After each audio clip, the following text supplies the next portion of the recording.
अस्सलाम वालेकुम क्लास। आज हम साइकोलॉजी के लेक्चर में पढ़ेंगे मेजरमेंट ऑफ पर्सनालिटी के बारे में।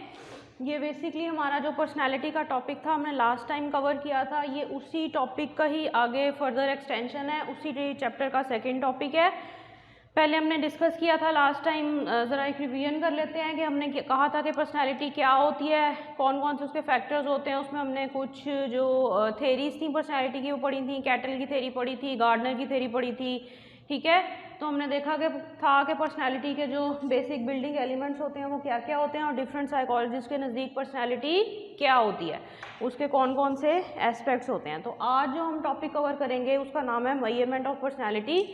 इसमें बेसिकली हम ये देखेंगे कि हमारी जो पर्सनालिटी है वो मेजर किस तरह से की जाती है। लाइक हम पर्सनालिटी में टेस्टिंग को किस तरह से यूज़ करते हैं, ठीक है, यानी साइकोलॉजिकल टेस्ट मेजर्स को हम किस तरह से यूज़ करते हैं। तो मेजरमेंट ऑफ पर्सनालिटी के हमारे पास टू टाइप्स होती हैं। एक को हम कहते हैं ऑब्जेक्टिव टेस्ट और सेकंड हमारे पास टाइप होती है प्रोजेक्टिव टेस्ट, ठीक है जी। ऑब्जेक्टिव टेस्ट हमारे पास कौन से होते हैं? जिनका पैटर्न एक डेफिनेट पैटर्न होता है, ठीक है, जो कि हमारे पास यस और नो या फिर ट्रू फॉल्स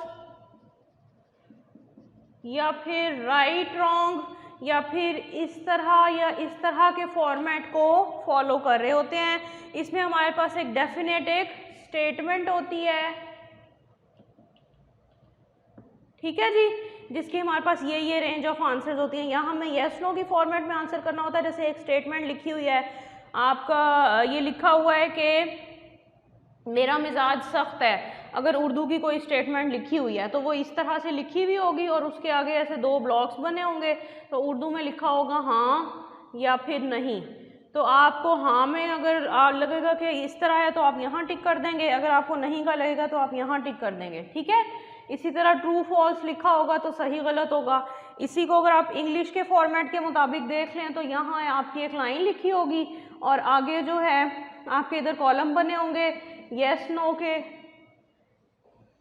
या राइट रॉन्ग के या टिक और क्रॉस लगा हुआ होगा, ठीक है। तो ये वो सारे टेस्ट जो इस तरह की मेजर्स को फॉलो कर रहे होते हैं, जो इन गाइडलाइंस की बेस पे वर्क कर रहे होते हैं, जिन पे इस तरह की गाइडलाइंस होती हैं, उनको हम ऑब्जेक्टिव टेस्ट कहते हैं।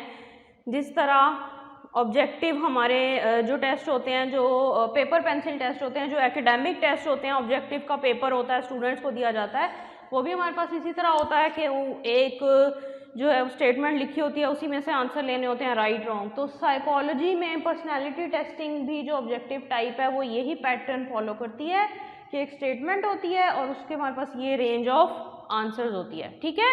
इस पैटर्न को जो मैंने आपको बताया है, इस पैटर्न को हम कहते हैं स्ट्रक्चर्ड पैटर्न। यानी इस पैटर्न का एक डेफिनेट स्ट्रक्चर होता है और वो डेफिनेट स्ट्रक्चर क्या होता है? Yes no, true false, right wrong, हाँ या नहीं, ठीक है, यानी एक ऑलरेडी स्ट्रक्चर बना हुआ है। ये ऑब्जेक्टिव टेस्ट होते हैं। प्रोजेक्टिव टेस्ट की अब हम थोड़ी सी बात कर लेते हैं। प्रोजेक्टिव टेस्ट हमारे पास क्या होते हैं? ये हमारे वो टेस्ट होते हैं जिनका पैटर्न डेफिनेट नहीं बल्कि क्या होता है? अनडेफिनेट होता है, जो स्ट्रक्चर्ड नहीं बल्कि अनस्ट्रक्चर्ड पैटर्न को फॉलो करते हैं। क्या होता है? अनडेफिनेट होता है, इनडेफिनेट होता है और क्या होता है? स्ट्रक्चर्ड की बजाय अनस्ट्रक्चर्ड होता है। अनस्ट्रक्चर्ड किस तरह से होता है कि अनलाइक दिस मेथड जिसमें हम येस और नो, हाँ या नहीं, टिक और क्रॉस पे जो है वो आंसर कर रहे थे अपना, इस पे हम क्या कर रहे होते हैं कि हमें या तो कोई टेस्ट ऐसा होता है कि हमें एक पिक्चर दी जाती है, हमने उसको देख के कोई स्टोरी क्रिएट करनी होती है, ठीक है। अब अगर हमने पिक्चर को देख के कोई स्टोरी क्रिएट करनी है तो इसका कोई डेफिनेट फॉर्मेट तो हमारे पास नहीं है ना, जो हमारे माइंड में आ रहा होगा हम उस पिक्चर को देख के उसको एज इट इज़ लफ्ज़ों में कन्वर्ट करके और पेपर पे जो है वो उसको शिफ्ट कर देंगे अपनी थॉट को। अब इसमें हमारे पास कोई स्ट्रक्चर पैटर्न नहीं है कि हमने हाँ या नहीं की फॉर्म में लिखना है या एक लाइन में लिखना है। किसी का मूड होगा, किसी को समझ आएगी तो वो 4 लाइनें लिख देगा, किसी को बहुत ज़्यादा अगर उसके माइंड में कंसेप्ट आ रहे होंगे स्टोरी रिलेटेड तो वो पूरा पेज भी लिख देगा। प्रोजेक्टिव टेस्ट इसीलिए अनस्ट्रक्चर्ड होते हैं क्योंकि वो किसी स्ट्रक्चर को फॉलो नहीं कर रहे होते, वो रिस्पॉन्सर की एबिलिटी होती है, रिस्पॉन्ड करने वाले की एबिलिटी होती है कि वो किस तरह से उनको आंसर करता है। ठीक है जी, तो ये हमारे पास बेसिक टाइप्स हैं। अब हम 1 बाय 1 इनको डिस्कस करेंगे कि ऑब्जेक्टिव पर्सनैलिटी टेस्ट कौन कौन से होते हैं। इसमें हम 2-3 टेस्ट जो हैं वो स्टडी करेंगे और इसी तरह फिर हम प्रोजेक्टिव टेस्ट को देखेंगे और उनमें हम 2-3 टेस्ट को स्टडी करेंगे। तो पहले हम देख लेते हैं कि ऑब्जेक्टिव टेस्ट हमारे पास कौन कौन से होते हैं जिनसे हम पर्सनैलिटी मेजर करते हैं in the field of psychology. ठीक है जी, ऑब्जेक्टिव टेस्ट में सबसे पहले हमारे पास एक मेथड आता है इंटरव्यू। इंटरव्यू क्या होता है कि जिसमें एक पर्सन होता है जो कि एक सेकंड पर्सन के साथ एक 1-to-1 face to face correspondence की हेल्प से एक सेशन करता है जिसको हम इंटरव्यू का नाम देते हैं। इसमें हमारे पास एक इंटरव्यूअर होता है जो इंटरव्यू करता है और हमारे पास एक इंटरव्यूई होता है जिसका इंटरव्यू किया जाता है। ठीक है, तो इस टेस्ट में क्या होता है कि जो इंटरव्यूअर होता है वो इंटरव्यूई से ये पूछता है कि जी आप, वो एक स्ट्रक्चर्ड कोई पैटर्न बनाता है, जैसे मैंने आपको बताया कि ये टेस्ट स्ट्रक्चर्ड होते हैं। तो इस पैटर्न में क्या होता है कि कुछ आंसर्स जो हैं वो बने हुए होते हैं, क्वेश्चंस कुछ बने हुए होते हैं कि यही जो है मैंने पूछने हैं। इंटरव्यूअर ने ऑलरेडी क्वेश्चंस का फॉर्मेट बनाया होता है, जैसे कोई इंटरव्यू लेने लगेगा तो वो सारा उसने बनाया होगा, जिसमें सबसे पहला क्वेश्चन ये होगा कि आपका नाम क्या है, आप क्या करते हैं, आपकी फील्ड क्या है, आपकी उम्र क्या है, आप किस तरह की फील्ड में काम करते हैं, आपकी जॉब की क्या नेचर है, आपके बहन भाई कितने हैं। ठीक है, ये एक general see range of questions हो जाएगी, तो ये एक स्ट्रक्चर्ड इंटरव्यू हो जाएगा। ठीक है, इंटरव्यू की हमारे पास कुछ और आगे फर्दर टाइप्स होती हैं। एक हमारे पास थेराप्यूटिक इंटरव्यू होता है। थेराप्यूटिक इंटरव्यू हमारे पास क्या होता है, जो बेसिकली साइकोलॉजी में जब हम क्लिनिकल साइकोलॉजी में बात करते हैं, क्लिनिकल सेटिंग्स में हमारे पास क्या होता है कि जो क्लाइंट्स आते हैं वो लोग हमारे पास जिनको कुछ साइकोलॉजिकल डिसऑर्डर्स होते हैं, साइकोलॉजिकल इलनेसेस होती हैं, तो वो डिसऑर्डर्स लेके जब क्लिनिकल सेटिंग्स में आते हैं तो उनका जो इंटरव्यू किया जाता है उनकी थेरेपी करने के लिए, उनको एड देने के लिए, उनकी मदद करने के लिए, उनको उस ट्रॉमा से निकालने के लिए, उसको थेराप्यूटिक इंटरव्यू कहा जाता है। ठीक है, एक हमारे पास होता है अप्रेजल इंटरव्यू। अप्रेजल इंटरव्यू क्या होता है कि जो जॉब्स वगैरह की सेटिंग्स में होता है, ऑर्गेनाइजेशंस में होता है, मैनेजिंग डिपार्टमेंट्स में होता है, बैंक्स में होता है, ऑफिसेज में होता है, जिसमें क्या होता है कि आप जो पर्सन जो काम कर रहा होता है, जो आपका एम्प्लॉई होता है, आप उसका ओपिनियन लेने के लिए, उसके काम की जो एक अंडरस्टैंडिंग होती है वो जानने के लिए आप उसका इंटरव्यू करते हैं और उसकी बेस पे आप ये जज करते हैं कि इसको कोई इंसेंटिव देना चाहिए या नहीं, इसकी पे बढ़नी चाहिए या नहीं। ठीक है, उसके बाद हमारे पास क्या होता है कि असेसमेंट का इंटरव्यू होता है हमारे पास। असेसमेंट इंटरव्यू क्या होता है कि this is the type of interview involves complete assessment of the individuals personality. इसमें आप इंडिविजुअल की पर्सनैलिटी को जो है वो जज कर रहे होते हैं। Again assessment interview can be an unstructured interview और a structured interview। unstructured क्या होगा, जो एक स्पेसिफिक पैटर्न को फॉलो नहीं कर रहा होगा। ठीक है, ऑल्दो कि वो एक ऑब्जेक्टिव टेस्ट की टाइप होगी, लेकिन इंटरव्यू की बाज़ टाइप्स ऐसी होती हैं कि वो स्ट्रक्चर्ड पैटर्न को फॉलो नहीं कर रही होती। इंटरव्यू करने वाला जो होता है वो देखता है कि मेरा जो पर्सन है, रिस्पोंडेंट है, जो इंटरव्यू हुई है, वो किस तरह के आंसर दे रहा है और वो उसके आंसर्स में से फर्दर और क्वेश्चन निकालता है। तो जब इंटरव्यू इस तरह की मोड पे जा रहा होता है तो वो अनस्ट्रक्चर्ड हो जाता है। ठीक है जी, इसमें हमारे पास क्या होता है कि इंटरव्यू की मर्जी होती है अनस्ट्रक्चर्ड इंटरव्यू में, और जो स्ट्रक्चर्ड इंटरव्यू होता है वो जैसे मैंने आपको बता दिया कि वो उसमें क्वेश्चंस का एक फॉर्मेट होता है कि ये क्वेश्चंस की हमारे पास रेंज है और हमने ये क्वेश्चंस जो हैं वो आस्क करने हैं। ठीक है जी, ये था हमारे पास इंटरव्यू। नंबर 2 पे हमारे पास होते हैं ऑब्जेक्टिव टेस्ट, जिनको हम कहते हैं क्वेश्चनेयर्स।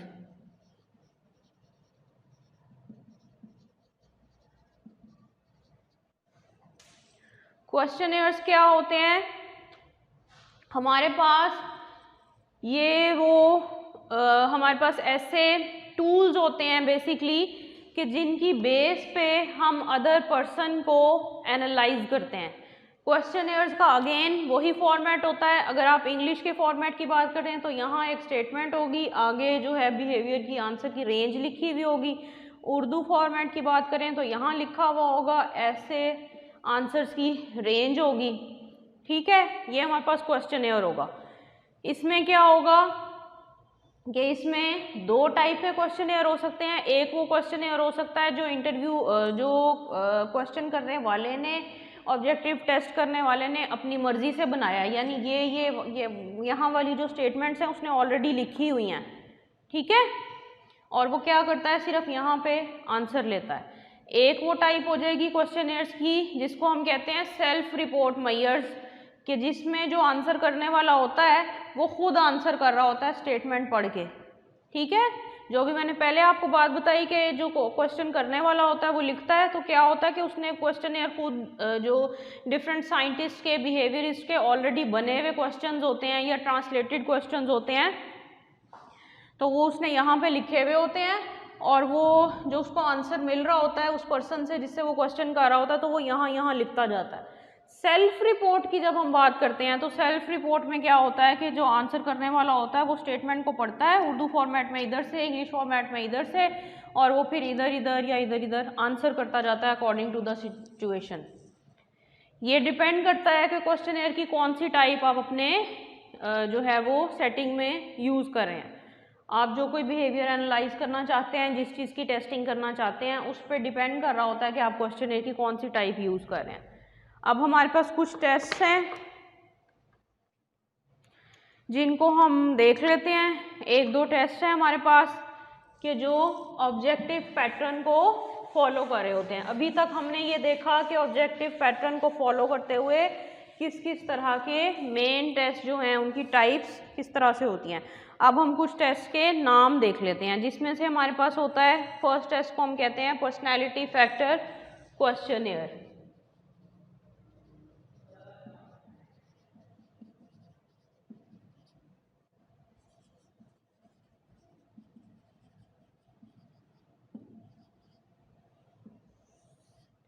पर्सनैलिटी फैक्टर क्वेश्चनेयर को हम 16PF भी कहते हैं।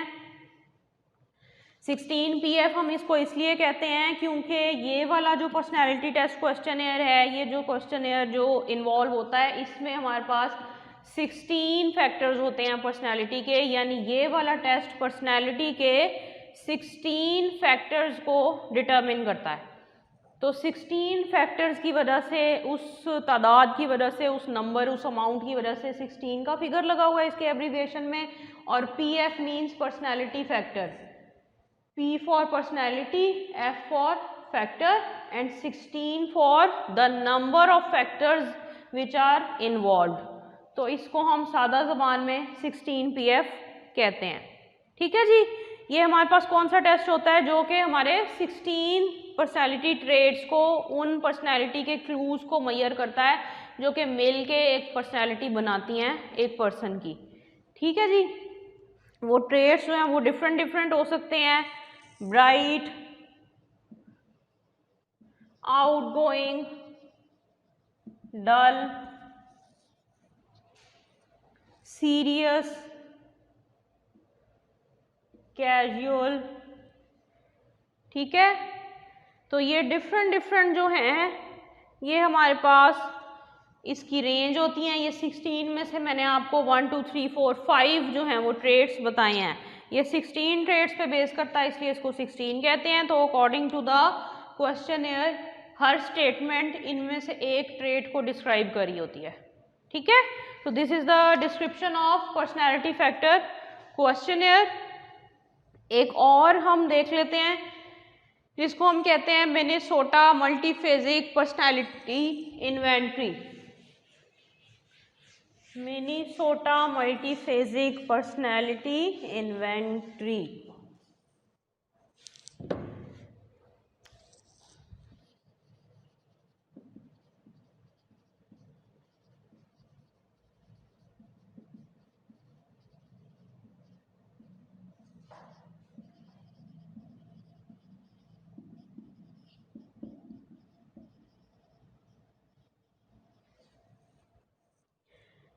ये बेसिकली ये जो टेस्ट है ये जब इन्वेंट हुआ था तो ये आर्मी पर्सनल्स के लिए इन्वेंट हुआ था, उनके पर्सनालिटी का एनालिसिस करने, और मिनेसोटा यूनिवर्सिटी में इसको डेवलप किया गया था। So this is why this it is called Minnesota multiphasic personality inventory. Multiphasic means कि ये हमारी पर्सनालिटी के जो डिफरेंट फेजेस होते हैं उनको एनालाइज कर रहा होता है। इस टेस्ट में हमारे 4 to 5 जो फेजेस होते हैं वो एनालाइज हो रहे होते हैं।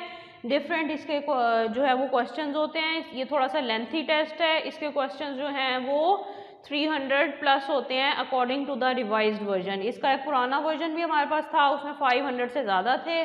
आजकल जो ऑल ओवर द वर्ल्ड जो यूज़ होता है, जो मोस्टली हमारे पाकिस्तानी वर्जन में भी जो यूज़ होता है, उर्दू वाला भी जो हम यूज़ करते हैं उर्दू वर्जन, उसमें भी 300 प्लस होते हैं। इसका एब्रीविएशन हमारे पास है MMPI। M for Minnesota, second M for multiphasic, P for personality, I for inventory. Minnesota multiphasic personality inventory abbreviated as MMPI। इसकी डिस्क्रिप्शन जो है वो मैंने आपको बता दी है। यहाँ पे हमारा टॉपिक ख़त्म होता है ऑब्जेक्टिव टेस्ट का। अब हम देखते हैं कि हमारे प्रोजेक्टिव टेस्ट जो हैं वो किस किस तरह के होते हैं।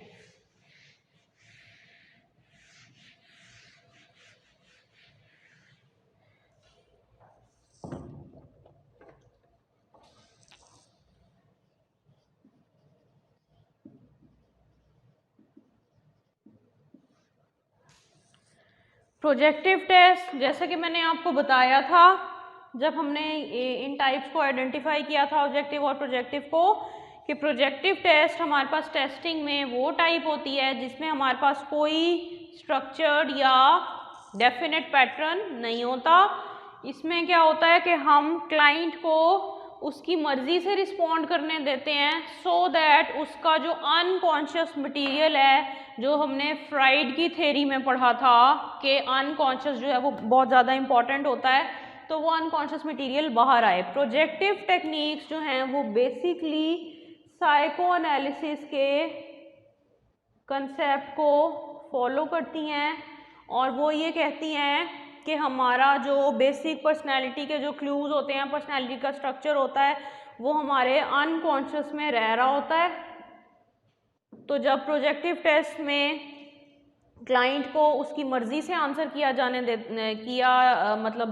दिया जाता है, वो अपनी मर्ज़ी से आंसर कर रहा होता है प्रोजेक्टिव टेस्ट में, तो उसके अनकॉन्शियस का वो मटेरियल भी बाहर आ रहा होता है जो वो नहीं दिखाना चाहता वर्ल्ड को, या जिससे वो खुद भी अनअवेयर होता है। ठीक है, इसमें हमारे पास क्या होता है कि आप इसमें कोई स्पेसिफिक टाइम डायमेंशन भी नहीं होती। आपके पास एक ओवरऑल टाइम होता है कि ये जो टेस्ट है ये 15 मिनट्स में हो सकता है, 20 मिनट्स में हो सकता है, 30 मिनट्स में हो सकता है। अब आपके क्लाइंट पे डिपेंड करता है कि वो कितनी जल्दी उन एम्बिगुअस चीज़ों को रिस्पॉन्ड कर देता है। अनलाइक ऑब्जेक्टिव टेस्ट, ये थोड़ा सा लेंथी, थोड़ा सा टाइम टेकिंग प्रोसीजर होता है। ऑब्जेक्टिव टेस्ट में हमारे पास क्या था, एक स्ट्रक्चर्ड पैटर्न था, वो पेपर पेंसिल टेस्ट था हमारे पास, जबकि ये ऐसा नहीं है। ठीक है, इसका ये psycho dynamic point of view है, जिसको हम थ्योरी को कहते हैं साइको एनालिसिस, बट इस पॉइंट ऑफ व्यू को हम कहते हैं psycho dynamic point of view.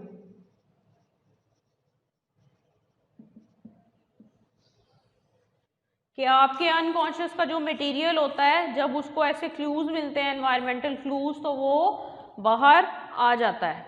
ठीक है जी। अब हम देख लेते हैं कि प्रोजेक्टिव टेस्ट की हमारे पास कौन कौन सी कुछ स्पेसिफिक टाइप्स होती हैं। टाइप्स तो हमारे पास बहुत सारी होती हैं, लेकिन यहाँ हम इतनी डिटेल से डिस्कस नहीं करेंगे। हम ओनली उनके नेम्स और एक दो स्पेसिफिक फीचर्स को ही डिस्कस करेंगे। तो अब हम देख लेते हैं कि कौन कौन से टेस्ट जो हैं साइकोलॉजी में वो प्रोजेक्टिव टेस्ट कहलाते हैं। नंबर 1 टाइप हमारे पास है रोशा इंक ब्लॉक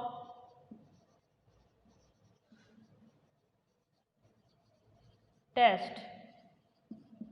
ये हमारे पास क्या होता है, इसमें हमारे पास कुछ पिक्चर्स होती हैं। ठीक है जी। वो पिक्चर्स क्या होती हैं कि वो इंक को पेज पे एक स्प्रेड किया गया होता है एक इनडेफिनेट पैटर्न के अकॉर्डिंगली, जैसे इस तरह करके कोई ऐसे पैटर्न बनाओ कोई भी, और वो जो ये इमेज होता है वो एक पेपर पे निकला हुआ होता है। ठीक है। और ये क्या होता है, बायलेटरल इमेज होता है, यानी यहाँ पे भी यही इमेज होता है और सेम चीज़ ऐसे यहाँ पे भी होती है एक पेज पे।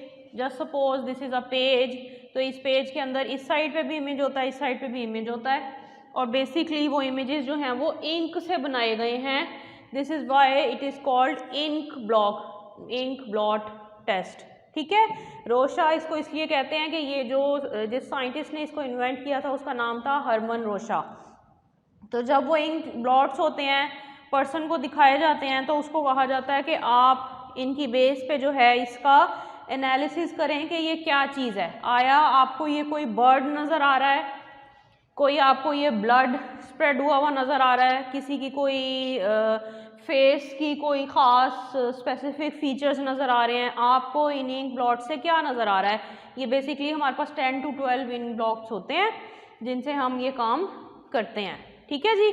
अब इसमें आप देखें कि कोई डेफिनेट पैटर्न नहीं है, जस्ट आपने अपने क्लाइंट को एक पिक्चर दिखानी है और उस पिक्चर को देख के वो आपको बताएगा कि मुझे इसमें से क्या नज़र आ रहा है। आपके पास एक फॉर्म होगा, जो आपका क्लाइंट बोलेगा कि मुझे नज़र आ रहा है, आप उस फॉर्म पे राइट करते जाएंगे। कोई इसमें येस और नो की ऑप्शन नहीं है, कोई स्पेसिफिक क्वेश्चन नहीं है, जो आपका क्लाइंट बोलेगा आप उसको उसके हिसाब से जो है वो लिख देंगे।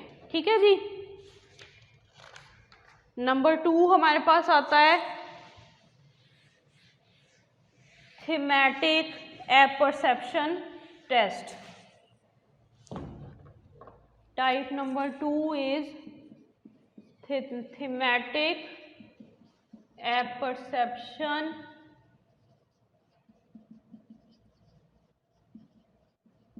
ठीक है।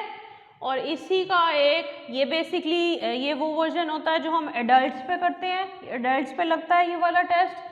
और इसी का एक और वर्जन होता है जो हम चिल्ड्रन पे करते हैं, उसको हम कहते हैं CAT। इसका एब्रीविएशन हमारे पास TAT है, और इसी का स्मॉल जो वर्जन है, वो जो दूसरा वर्जन है जो हम चिल्ड्रन पे लगाते हैं, वो हमारे पास कहलाता है चिल्ड्रन एपरसेप्शन टेस्ट, जिसको हम एब्रीविएट करते हैं CAT, और ये होता है TAT।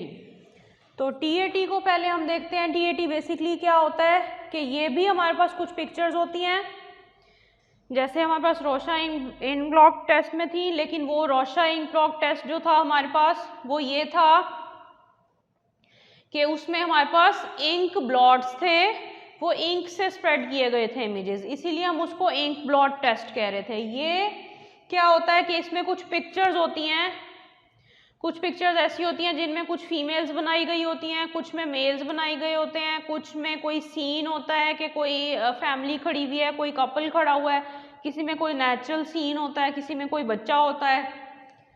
तो क्या होता है कि आप अपने क्लाइंट को वो वाली पिक्चर दिखाते हैं और आप दिखा के कहते हैं कि आप इस पिक्चर पे एक स्टोरी लिख के मुझे बताएं कि इस पिक्चर में क्या हो रहा है।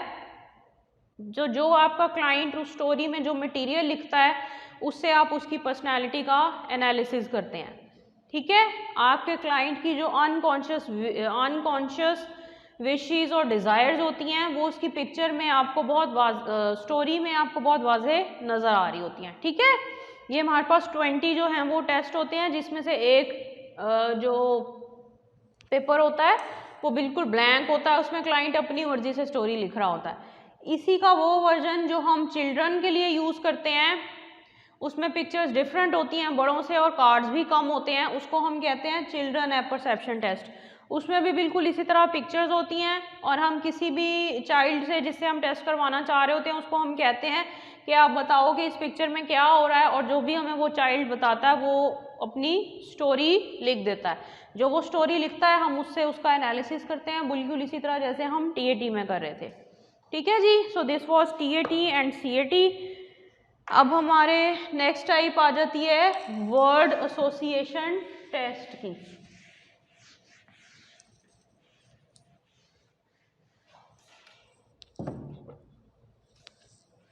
Type number 3 is word association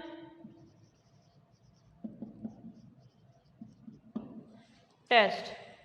ठीक है, वर्ड एसोसिएशन टेस्ट हमारे पास क्या होता है कि एज द नेम स्पेसिफाइज, यहाँ पे कोई वर्ड होता है जो बहुत ज़्यादा रोल प्ले कर रहा होता है। वो वर्ड क्या होता है कि आप अपने क्लाइंट को या जिस भी पर्सन से आप टेस्ट करवाना चाह रहे हैं आप उसको एक वर्ड बताते हैं और उस वर्ड को सुन के उसके माइंड में जो भी पहला ख्याल आता है वो बोल देता है।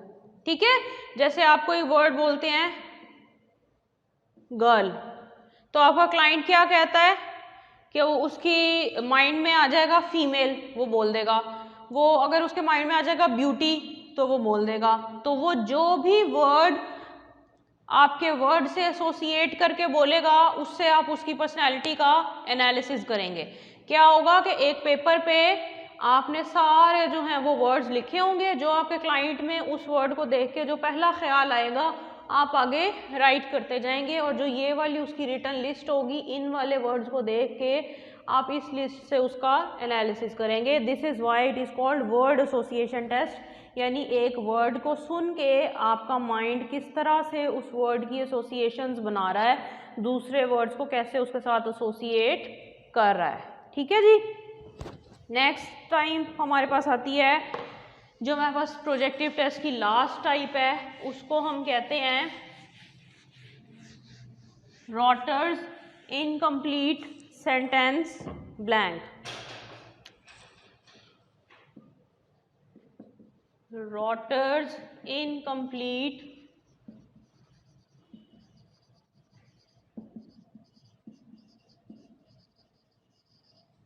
Sentence blank. इसका ये नाम क्यों है, आपको इसके नेम से नज़र आ रहा होगा कि इनकम्प्लीट सेंटेंस। ये हमारे पास वो टेस्ट होता है जिसमें ये इंग्लिश में भी होता है और उर्दू में भी होता है, जिसमें हमारे पास 2 to 3 वर्ड्स लिखे होते हैं। ठीक है, और उनके आगे ऐसे डॉटेड लाइन होती है और आपको उन वर्ड्स की मदद से एक जुमला, एक सेंटेंस, एक फिक्रा मुकम्मल करना होता है। जैसे नंबर 1 पे लिखा हो कि मेरा बचपन। ठीक है, ये इस सेंटेंस का ये जो है वो सेंटेंस नहीं होता पहला इस टेस्ट का। मैं आपको एक एग्जांपल के तौर पे बता रही हूँ। जैसे नंबर 1 पे लिखा हो मेरा बचपन, तो आपने इस सेंटेंस को कंप्लीट करना है कि मेरा बचपन, आगे आप क्या लिखें, बहुत खूबसूरत था, बहुत अच्छा था, मुझे बहुत याद आता है, what ever comes in your mind, आप उससे अपना सेंटेंस कंप्लीट कर देंगे। ठीक है, इसी तरह इसके काफ़ी सारे सेंटेंसेस होते हैं। हर सेंटेंस में इसी तरह 2 वर्ड लिखे होते हैं, किसी में 3 लिखे होते हैं। उन वर्ड से आपने पूरा सेंटेंस बनाना होता है। This is why it is called Rotter's incomplete sentence blank. आपको एक इनकम्प्लीट सेंटेंस को कंप्लीट करना होता है। इसी तरह इसका एक इंग्लिश फॉर्मेट भी होता है। इसी तरह अगर आप इसकी इंग्लिश ट्रांसलेशन कर लें तो आप करेंगे कि मेरा बचपन, माई चाइल्डहुड, और आप आगे से ऐसे डॉटेड लाइन होगी जिस पे आप लिख देंगे was very beautiful, fascinates me, या जो भी कोई भी आपके माइंड में ख्याल आए। सेकंड सेंटेंस आप देख लें कि एक सेंटेंस में ऐसे लिखा होगा मदर, या फिर आप मदर्स, आगे आपके माइंड में जो भी आएगा आप उससे सेंटेंस को कंप्लीट कर देंगे। ठीक है, इसमें सेंटेंसेस की कंप्लीशंस के रैंक्स होते हैं कि आपका आंसर पॉजिटिव है, नेगेटिव है, किस तरह का है।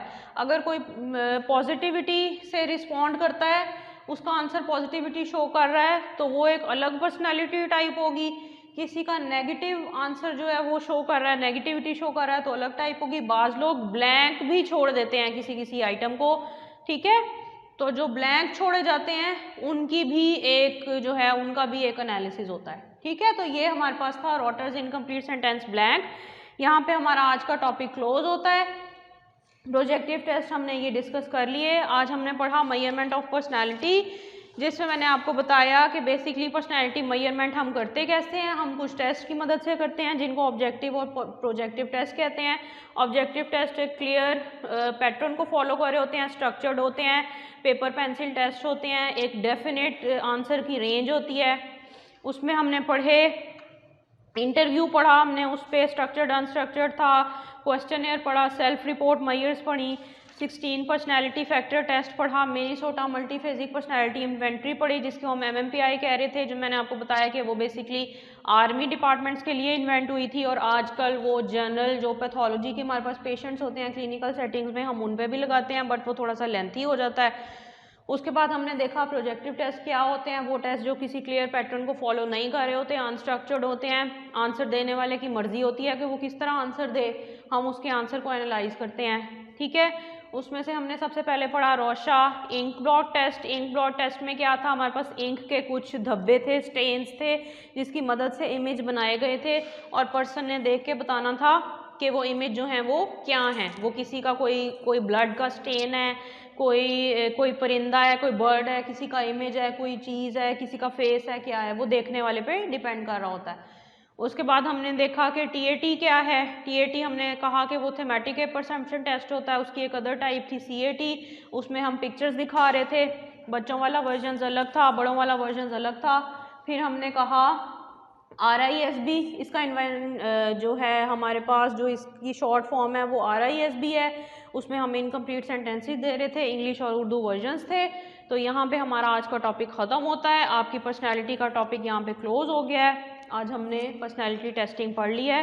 थैंक यू, अल्लाह हाफिज़।